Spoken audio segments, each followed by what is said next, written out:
Sir మాకు కూడా మీలాంటి ఒక కోచ్ లైఫ్లో ఉంటే బాగుంటుంది అనిపించింది సార్. యాక్చువల్లీ మదర్స్ అండ్ ఫాదర్సే మన ఫస్ట్ గురువులు ఇంట్లో. కాకపోతే వేరే వేరే ప్రొఫెషన్స్లోకి వెళ్ళిపోయినప్పుడు మనకి వేరే గురువులు అయిపోతూ ఉంటారు. కానీ మీ ఇంట్లో మాత్రం మీరే కోచ్ మీ అమ్మాయిలు ఇద్దరికి.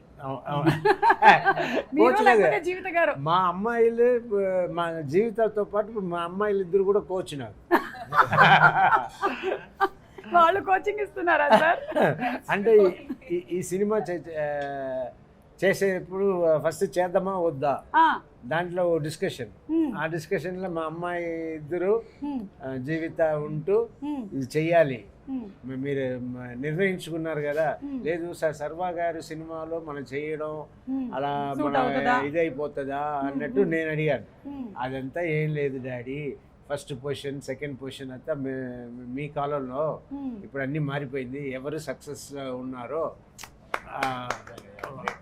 వాళ్ళే విషయం ఉన్నవాళ్ళు అన్నట్టు అని. సో మీరు if you're willing to do those kind of roles get in to this అన్నట్టు ముగ్గురు అన్నారు. నేను వినేసి సరే కరెక్టే అని తీసుకున్న నిర్ణయం ఇవాళ ఇంత గ్రేట్ సార్. సో మనం ఈ సభాముఖంగా జీవిత గారికి, శివాని గారికి, శివాత్మిక గారికి శుభాకాంక్షలు. Thank you so much for taking the right decision. Maybe మీరు అలా చెప్పకుండా ఉండుంటే రాజశేఖర్ గారు చేసుండేవాళ్ళు కాదేమో. And it would have been a huge loss for the film. Communicate అవుతుందంటే